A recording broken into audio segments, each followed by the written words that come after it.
Broadcasting from the business capital of the world, this is the Podcast Business News Network. I truly believe this happens to all of us at some point. If it hasn't happened to you, good for you. But what I'm talking about is you come to that realization that I need a change in my career. Something's not aligning with what's in me. Maybe the job is okay, but it's not the best. You feel that there's something else out there. Or maybe it was a change of situation. Maybe you took some years off, you get back into the job field, and maybe you change it up a little bit. How do you do that? Well, you have help for that. Somebody to walk that journey with you, and we've got that person. Her company is called Untapped Potential. Interestingly, how she works with businesses to find that top talent, and she works with the talent to align them with the right kind of companies. And we're going to talk about her and her journey working with somebody today. Candace Freedenberg is with us again. How are you today? I'm good, Steve. Thank you for having us. I'm excited to bring our guest in, and this is somebody that you worked with, kind of changed her life around, getting back into the workforce. Who do we have with us? I'd like to introduce Marissa Middlestead. And Marissa is the Director of Development and Marketing at McCall's Behavioral Health Network.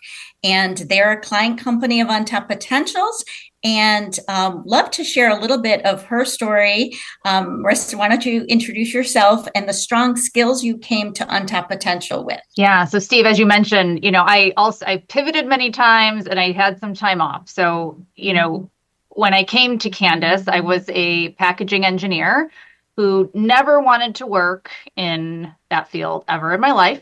So Can I ask, what's a packaging engineer do? Right. It's a good question. Very good question. So I graduated from Michigan State University with a degree in packaging engineering. We kind of had a saying at that school, if you can't hack it, you pack it. So we were a lot of engineering kind of dropouts, so to speak. But what I loved about it, right, was that there was a business aspect kind of thrown into your science and, classes or whatever. And everything's packaged. You have to get something to point A to point B. And depending on who's using it, is it a chemical you're shipping? Is it, something that could break easily? Is it a windshield being shipped from Mexico up to Detroit? I mean, all sorts of different things, you have to think about when packaging. So very interesting. And it is an innovative field. I will highlight, we called it industrial engineering. Yeah. And when I was working at IBM with Bausch & Lomb, the blister packs were an innovation, the ability to store them at a temperature. So an engineer, that was his focus, or her focus, because women could be in packaging engineers or industrial engineering. So it does have some innovation, new material science, things of that nature. Yes. And it was great. It just, by the time I was through my degree in college, there was no turning back. I had to move forward. So, I was lucky enough to find a job purchasing packaging. I did that for 4 years, and I met my husband, and he was an expat. He's from Spain. So we had to make some decisions. He was going back to Europe. What was I going to be doing? And I tried at first to go back with him with my packaging engineering degree, my experience in purchasing. And I was kind of pigeonholed into this, you need to work in a factory. And I didn't want to work in a factory. I didn't want to be an engineer. So I left, got my MBA, and then I worked in PR for a few years, which I loved. And then I had, 2 kids, and living in Spain and Barcelona, they were kind of using that. It was an American PR firm that I was working for, and they were using that place as kind of a low cost center. So my salary was very low. I was having a very high stress job. And I just said, you know what, I need to take some time off. Fast forward, we moved back to the United States, here in Connecticut, and 7 years flew by. And my youngest was going into kindergarten, and I knew that I wanted to get back into work. But how do you do that? I'm in a new market with people I, don't know a lot, have a lot of connections here. And thankfully, one of my friends introduced me to Untapped Potential and to Candace. And, she really, really changed my life. I'm intrigued to find out how we went from bubble wrap, if you will, to marketing. Side note, I own a marketing company, so it's kind of on my radar here. How did you find out, or how did you figure it out, Marissa, that aligned with you? That was a passion. I love telling stories, right? I love being able to take something that's kind of complicated, maybe a little messy, and then, making it, just easily digestible to people. And I've always enjoyed writing my whole entire life. So getting into PR was great. And then when I came, to this point where I wanted to go back to work, I realized like, what do I want to do? And kind of this marketing field, the business side of things, was very intriguing to me. But I also, as Candace will tell you, she asked me a very pivotal question in my return to work. And it's like, if you could do something and not make any money, what would you be doing? Like if you didn't have the burden of having to make $1, what will you do tomorrow? What blogs will you go to? What, book will you read? What will you do with your time? If you didn't need to make any money, will it be with people, without people? What are the things you would do? And she had an amazing answer that it was an amazing pivot. Yeah, it was, I started thinking about, I think 5 years at the time we were into I have a brother who has a mental health and substance use disorder. And my family, it was really, really hard for us to go through, what we still are going through. But I wanted to take my communication skills, my desire to be in marketing, and really just help families like be connected to services like faster than we were, and kind of know what to do, that there's help out there when you are struggling with yourself or a family member, some behavioral health challenge. So does that mean I'm sorry, I didn't mean to cut you off. Are you working for a company now that does that? And that's where Candace, like with her magical connections, she connected me to the McCall Behavioral Health Network, who's been serving Connecticut communities for over 50 years, providing behavioral health services. It's women-led, let's say, and it's just amazing leader. Yes, we have an amazing leader, and it really was just this connection that sparked this like maybe third career choice of mine. It's been fantastic. And it was a win-win on both sides. I will highlight that, first of all, I want to say the succinctness that she responded to that question. What would you do if you didn't need to make any money in the world? She said, I would change the stigma. I'd use my marketing skills to change the stigma around drug addiction and mental health. Yeah. Because people think it's not for them. I mean, and that is what has been changed in this was 2018. So that's it has changed because of COVID. It's changed because of Simone Biles. It's been changed because of a lot of things. But you said you were going to change it. That's what you wanted to do. And I immediately said, come to our next speed interview. I'll get them there. And I called them and said, you're going to love this person. And they had attended before our event, our speed interview event like we had today. And the director of operations came with some mindset of projects, jobs, things that they had, short-term projects that people could do that were moms for their entity. And I remember that was a live event, and I walked through and met with him after 6 interviews. And I said, how are you enjoying it? And he's like, oh my God, these people are such high caliber. I need to go home and come back with better roles. I would be embarrassed to put these roles in front of people. Wow. So I called him and said, when you come to the next one, be prepared. And she launched right after that. And it was during COVID. It was virtual. And it was a great match because McCall's valued her master's in marketing and strict rigor around the 4 Ps and the 4 Cs and processes that they didn't have in their mode of having resources that fulfilled the marketing role. So she really was able to bring them to a new level, I think. Well, I think we left off one of the Ps is 5, and that would be that would be passion. Yes. And that's, I'm so happy for you, Marissa, Thank you. all came together. And I can relate. I'll share in 15 seconds here. I started in radio at 17, got the dream job. I wasn't even 18. They let me learn the application. And I stayed there for decades. Big station, decades. It was time for me to go. They were going in a direction. That's not my direction. And then I'm like, all right, now what do I do? So then I started looking for jobs where I can help the community, like director of external affairs at a hospital and things like that. And I was trying, it just didn't seem right, but I wanted to do something community connected. And then somebody said to me, do you realize in radio you're doing that anyway? And I'm like, oh, yeah, you're right. So I got back into radio. I still do that. That's, part of me, but I also do marketing and I also do podcasts. So I love that thought of what would you be doing if you didn't have to make money and support yourself? Mm-hmm. It really crystallizes it, because you could be in a line of work and you like this part of it, but you're not liking this part of it. But now you can focus on this and make it this and change what you're doing, or at least adjust what you're doing at work, or, find another job. What are the first steps for all of us? I mean, Candace, thank you for bringing that to light, because I think it's a pinnacle in figuring out what and we I want. think we do focus on looking at this because we largely work with women that have been caregiving, whether it's for their children or elder care, and men that do the same.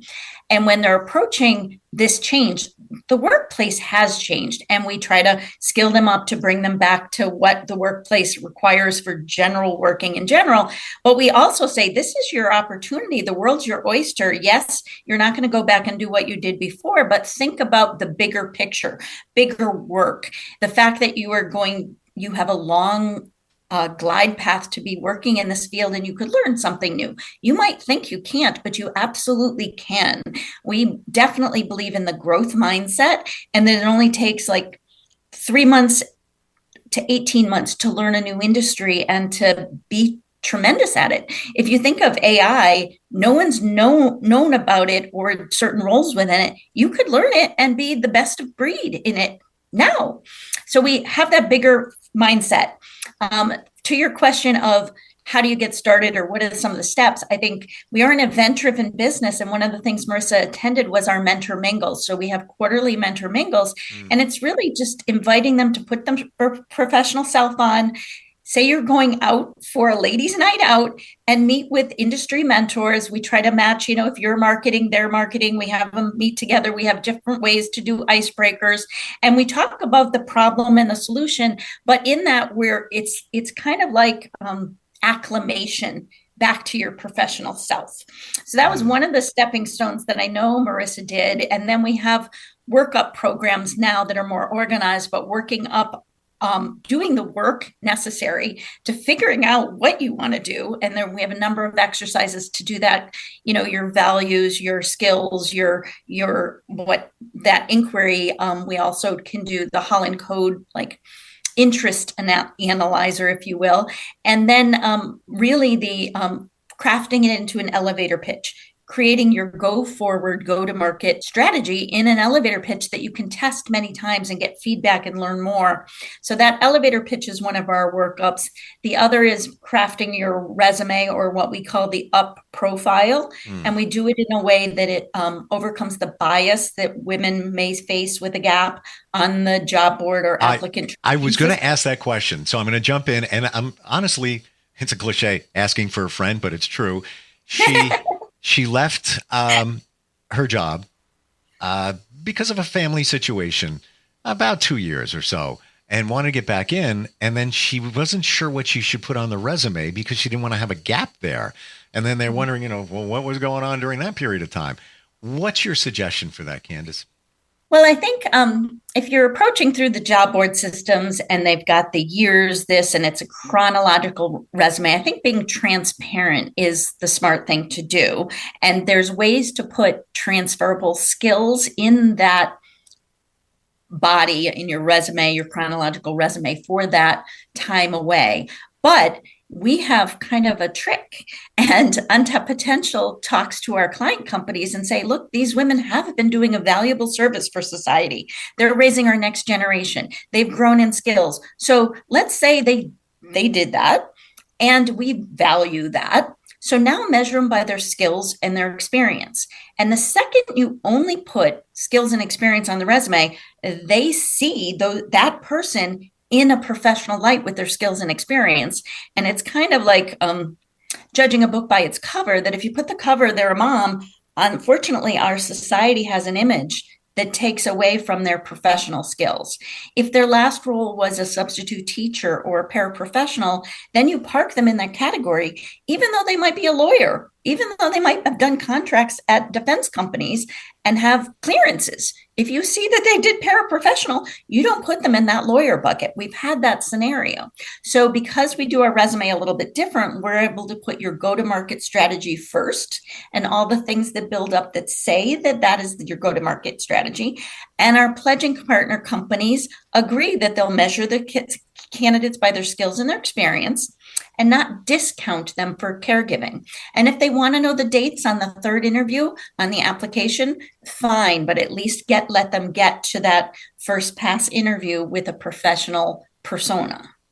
Marissa, did you ever imagine that you would be doing the job that you're doing right now? No, never. I never thought I'd be at a nonprofit. Who knew that when I was, 23, 24, graduating with my packaging engineering degree, that this is where I'd been. But really, without Candace and Untapped Potential, I don't know where I would be. I'm a completely different person today than I was 4 years ago. My confidence has grown, just this opportunity to be here today, Steve, I'm just so grateful for all of it and for Candace and her organization. Isn't it amazing the journeys that we're on? And they say we reevaluate our lives, relationships, professionally, roughly every 5 years. So it almost sounds, within there, they say 5 to 7 years, and the 7-year itch represents the 2 years that you take before you take action, processing it. And it sounds kind of like that's what you were doing, Yeah. You're a radically different person than you were, say, 4 or 5 years ago. There's so much out there for us, and I don't think we realize it. And of course, there's limiting beliefs that, I can't do that. I can't do that. Why not? With the right guidance. Yeah. Within reason, somebody opens your eyes, as they did for you, Marissa. Candace, it seems that she did, that there's a bigger world out there that you didn't even realize. Mm-hmm. Absolutely. Absolutely. And all your experiences to that point were very valuable. If you hadn't been doing marketing for the Internet of Things company in Ireland, you wouldn't have had that. I could take this forward in this new field. So each step you were doing was valuable. And we also tell moms that even though they might say, I haven't done anything in 10 years, we know they're doing things, whether it's, setting up an apparel website for the lacrosse team, they're learning new skills, they're doing things. And we really have to pull that out of them. But those are transferable skills that the work world will appreciate. And we want to create those connections for that. People don't connect that. And to your point, somebody could say, well, I can't be, a digital marketer. Well, do you spend hours online looking at reels and stories? And yes.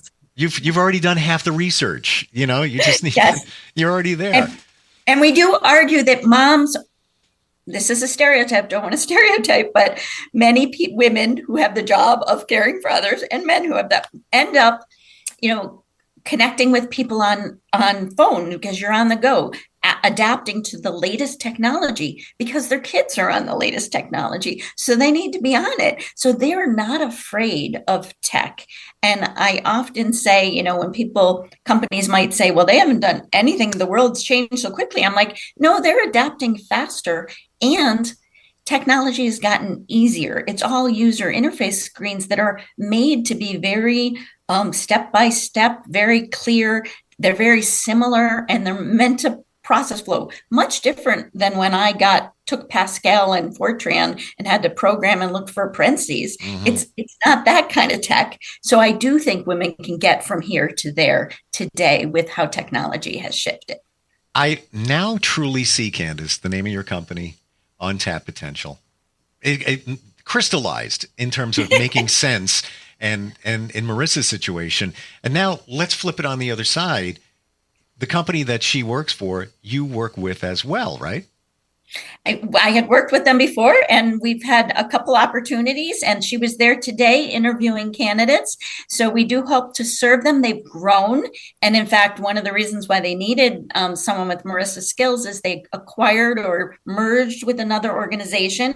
So they had a whole PR campaign around that, but there was a lot of growth and consolidation and operations changing and shifting. So a lot of those skills like chief of staff or administrative around those Untapped Potential's skill set could lend itself to that.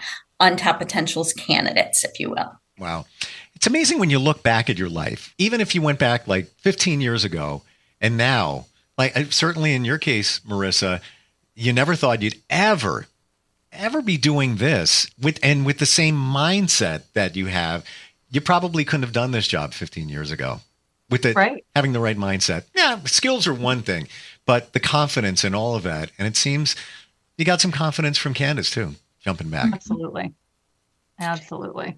And one thing that I've appreciated is many of our candidates that launch come back to our skill up sessions because they do grow them professionally and keep them best of breed in their current employer, whether it's learning LinkedIn skills or learning personal branding skills or AI for the office and how to be leveraging technology to be more efficient so you can get more things done and get home to your family.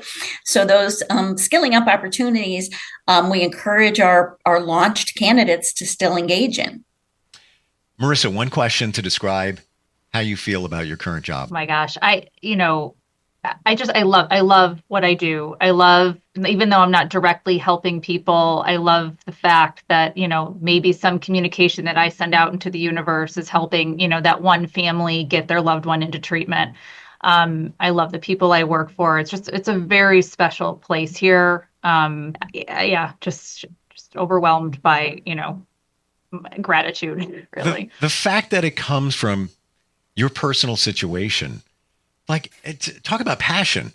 It doesn't get any better. You use some skills you had, some you weren't sure you had, but you really did have them. And then your personal situation, and it's like almost like the perfect storm of everything came together in terms of what you're doing now. Fabulous. Yeah. Candace, how does somebody connect with you? If they're looking to make a change, what do they do? Reach out to us at upotential.org, if that's the letter U, potential.org. When are you starting the franchises around the country? We've been actually talking about that for years, and I will highlight, we launched a new candidate in Hartford to serve Untapped Potential's needs so that we can focus on, the bigger picture and mimicking. Really, we have a 3-part model, and we want to mimic that in other geographies. And I will highlight that this is our return to work season. Through the month of October, we have events, industry-focused events where employers, businesses in growth industries can attend and simply meet our talent. And the theme for this year's, it's our 15th biannual Return to Work series. The theme for this year is be part of the solution. So we're asking companies to just meet our talent, hear their elevator pitch, connect them to someone, think of roles in their company. We start with a very small mid-career internship. It's 240 hours. It does a world of difference for our candidates. And candidates are part of the solution, but we encourage you to get out of your box, put your professional self on, and come to our events and just test your elevator pitch. We'll work with you beforehand to make sure you're confident in it. And you can see those different events. The first one was today, our kickoff, and healthcare, biotech, and pharma. Marissa participated on behalf of McCall's Behavioral Health Network. And the next one coming up is manufacturing, aerospace, and clean technology. It does also cover CPG, consumer processed goods, and consumer products, whatever that stands for. And we are excited about the companies that see the value in our talent, and we're excited about the strong talent that comes to the sessions. Love your attention to detail. Like, seriously, there's no stone unturned in terms of what you do to get the best for your clients on both sides, whether it's the business or the talent. Candace, thank you so much for being here. Same for you, Marissa. Congratulations on what you're doing now, and truly appreciate it. Thanks again. Thanks for having us, Steve. Thanks, Marissa. Thanks. We'll be right back.